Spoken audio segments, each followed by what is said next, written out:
The following contains full spoilers for Final Fantasy XIII-1. Please check the description for more information. Final Fantasy XIII-2. Fragments before. Chapter 3. Friend and Foe. Part 6. It was already evening when they returned to the camp. Ronnie and the others quickly started a fire, sat Snow down, and treated his wounds. When the sun set, insects began flying around the open fire. Monsters hated fire, but insects were fond of the bright flames. Ronnie and company swatted at them with their hands, annoyed. It looked like they didn't know how to keep the insects away. "Use this." He pulled out insect-repelling grass from his pocket and threw it on the fire. They were all withered, but those were the flowers that Vanille had liked to gather. "If you do this, you can sleep all night without getting bitten by bugs." Even if the flowers were withered, instead of throwing them away just like that, Vanille would carefully carry them in her leather pouch. It was so she could use them later as an insect repellent, or turn them into salve. "The most useful grasses, they have these cute flowers that look like something children would like to pick. So you remember them right away. Yellow flowers are for insect repellent, red ones are for getting rid of mold, blue ones are for treating injuries," explained Vanille as she skillfully waved the flowers into a wreath. It was the Grand Pulsian children's job to bring the flowers home like that, she had said. "Vanille picks nothing but those flowers, though. It was like she wanted to eradicate all the insects in Abba." As Fang poked fun at her, Vanille gave a panicked, "That's not true." "I see. These are pretty useful." Ronnie placed the withered flowers on the palm of his hand, scrutinizing them in amazement. "There are just so many bugs here. It's annoying." When they decided to move to the steps, although taking medical supplies had come to mind, insect repellent had probably been overlooked, or they possibly had ran out of it right away. When they didn't have enough of something, they couldn't just resupply a cocoon like other settlers. "Well, it's fine when the flowers are blooming, but what about in the winter?" One person looked at the insect-repelling weeds, tilted his head in question, but another answered dumbfoundedly. "What are you talking about? There aren't any insects in the winter." "Oh." The sight of them poking fun at each other and saying things like, "Are you stupid?" made them seem like typical soldiers. "I thought soldiers in SciComm were more elite, or rather the type to speak politely all the time, you know. But you guys are actually pretty normal. I don't know about the higher-ups, but the guys down below are the same everywhere." After asking about it, Snow found out that the former SciComm soldiers left their families and moved to the frontier lands, and were now living in a small village. It seemed their wives and children were quite discriminated against simply because of the fact their husbands or fathers were former members of SciComm.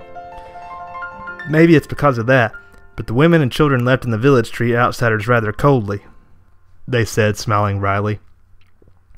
"We would like to let you rest with an actual roof over your head instead of these flimsy tents, but they bristled like hedgehogs just hearing you were an outsider." "I guess they were treated that harshly, huh? Well, you'd probably just be harassed a bit or to get a few snide remarks. Even though they didn't do anything wrong, they were blamed just for having SciComm in their families. They probably think it's worse and more unbearable than it really was. So it came down to living on the frontier." He had just thought it would be more difficult to procure foods around here than in New Bodom, but exterminating monsters was probably harder too. There were a lot of ferocious monsters on the Archop steppe. Snow muttered, "It must be tough. It's like you've got your back against danger in this place." But surprising Snow, Ronnie said it with a bit of a smile. "We're thankful for that danger." "Thankful?" He thought he had misheard it for some other word. How could danger and thankful be related? But Ronnie clearly shook his head. "SciComm is a gathering of a bunch of useless guys. We, the guys who called you an idiot earlier, are idiots too. Big idiots who couldn't think of anything other than fighting the menace of Pulse. The Sanctum's hand-picked military unit, the elite, big bad SciComm." Such words went through his head. All of them were quite contrary to big idiots. "What we protect is all of Cocoon's inhabitants, all of mankind, which means the world. When push comes to shove, even if it means dying on each other's swords, you defeat the enemy and give your life. Ever since we got in the unit, we trained believing that night and day, every day, is to protect Cocoon. That really was the only idiotic thing we knew." As he thought, so this is the reality behind the SciComm soldiers. He couldn't contain his surprise. He thought it was a gathering for cruel, ruthless people comparable to murdering machines. In reality, their mission was what was merciless. But you know, you try being told suddenly one day that Pulse wasn't a hell, that there was no invasion or menace. What was all that determination, and all those endless days of training for anyway? Was it all futile? All meaningless?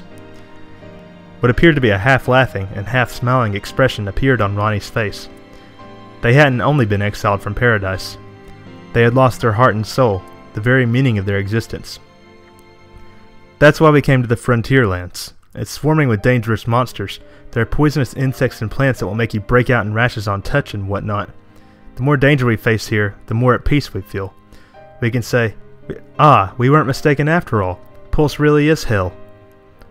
When they were under siege by Psycom and Palampolum, in the heat of the moment, Snow had yelled, "We want to protect this place just as much as you!" At the time, the soldiers were clearly flustered. He finally knew why that was. To them, the words, "protecting this place," was the meaning of their lives as soldiers. A Pulse Lassie had said those words, of all things. There was no way they could stay collected. So that's how it was. Misconceptions are scary things. Rigday had said this as well. They had taken up their guns based on one misconception, and the residents banished them based on another.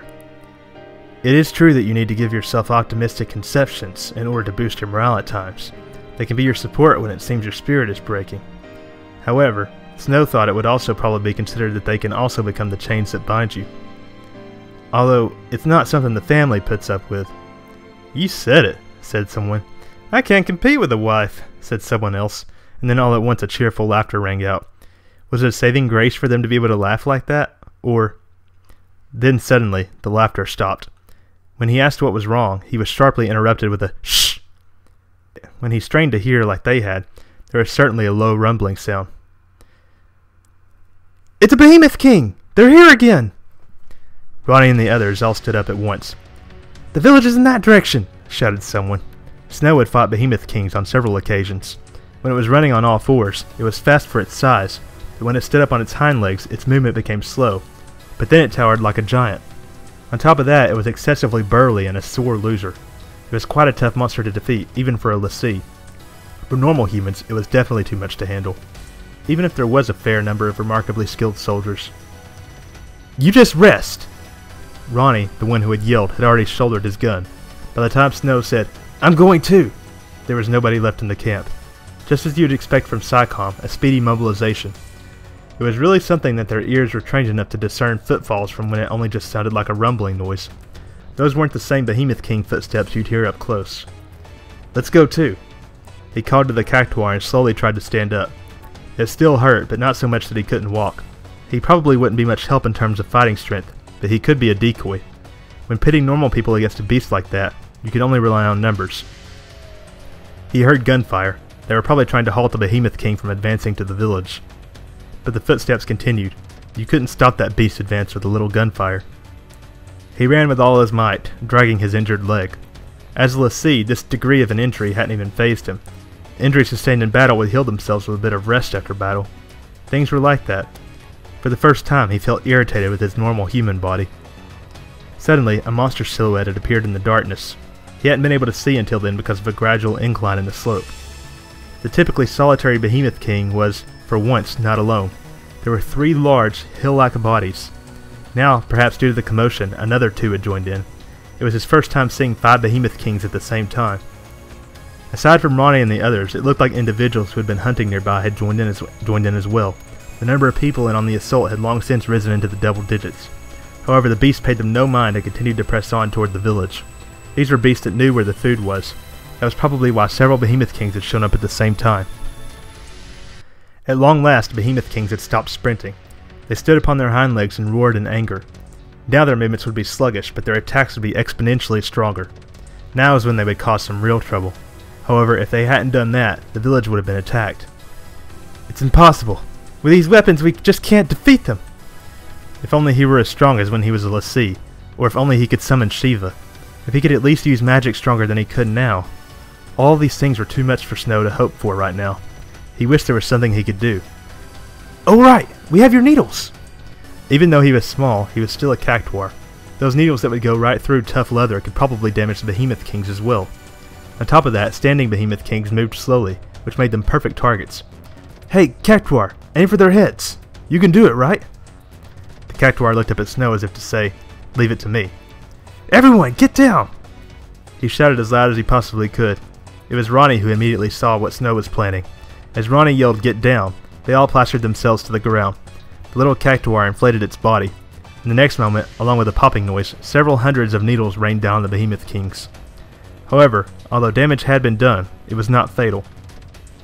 Seemingly unable to bear the pain of the needles, the Behemoth Kings struggled violently, causing the ground to shake.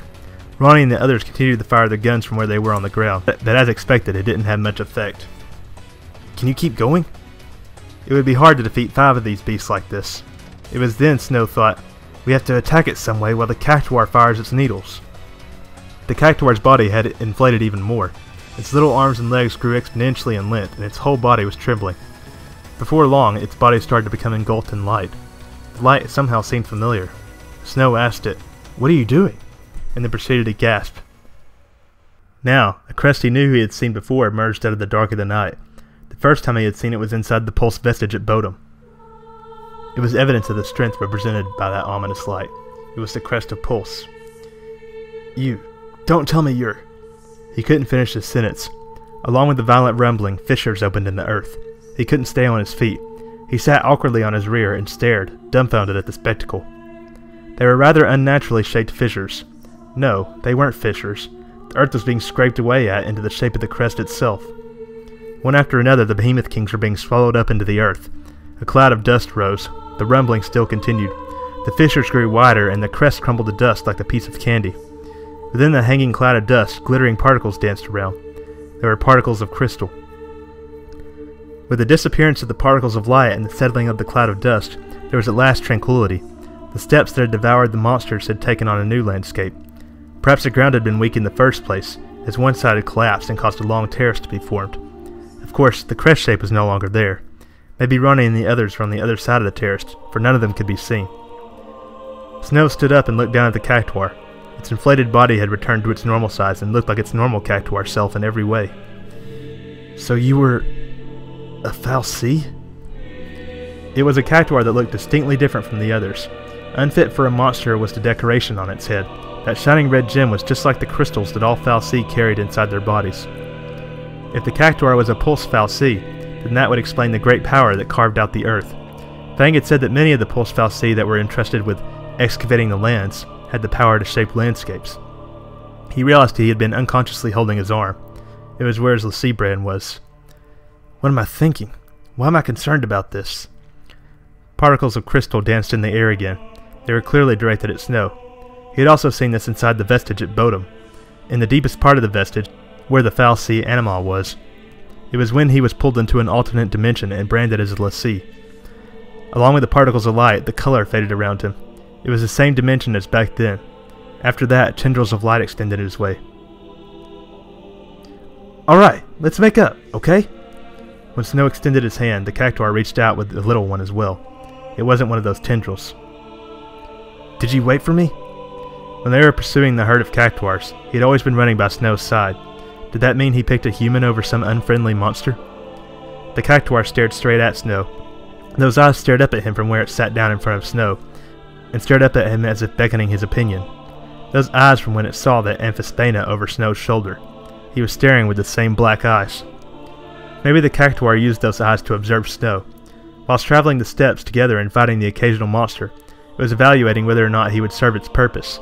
Yes, there was only one reason for a fal'Cie to approach a human. Don't tell me you planned on turning me into a l'Cie right from the start. His feet stepped backwards on their own. The crystal dust gave off an even stronger glow. He knew, if a person was caught in this colorless space, or entangled in those tendrils of congealed light, then there was no way for them to escape. When he had realized that it wasn't the colors that had changed, but that the brightness had been lost, the tendrils lost their shape. The colors around him came back. The alternate dimension that the fal'Cie created had all but disappeared. Why? For some reason, the Cactuar seemed despondent. Could it be that you've lost your strength? The Cactuar stared at Snow without moving a muscle. He was probably right. As if taking the hibernation of the cocoon fal'Cie as a sign, the pulse fal'Cie too had stopped attacking humans. It was such a dramatic change that you would think what Fang had said about them turning humans into l'Cie on sight and using them was a lie. The Pulse Fal'Cie probably sensed that the opposing force had been annihilated. If their enemy had disappeared, then they would no longer need pawns to fight for them, so it was likely their interest in humans had faded.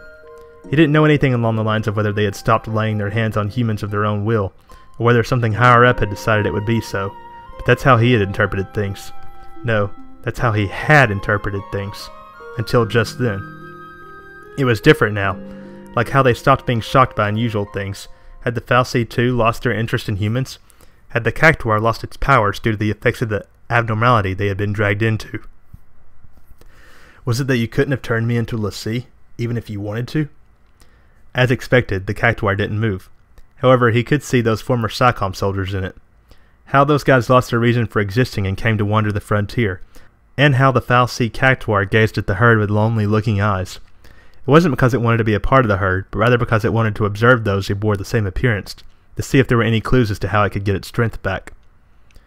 SciComm had surrendered the S-Time residents and pointed their guns at them. They had been enemies. But what of their true nature? They were humans too, like he himself had happened to say. Then, what were Fal'Cie? They who cursed people to be l'Cie, and were, without a doubt, enemies. But could he still say that now? Was the Fal'Cie Cactuar really an enemy to him? It was just as his thoughts had arrived there. There was a voice shouting, "Hey!" It was Ronnie and the others. They were safe. We're even for now. Right? After he said that to the Cactuar, Snow headed toward Ronnie and company, waving his arms.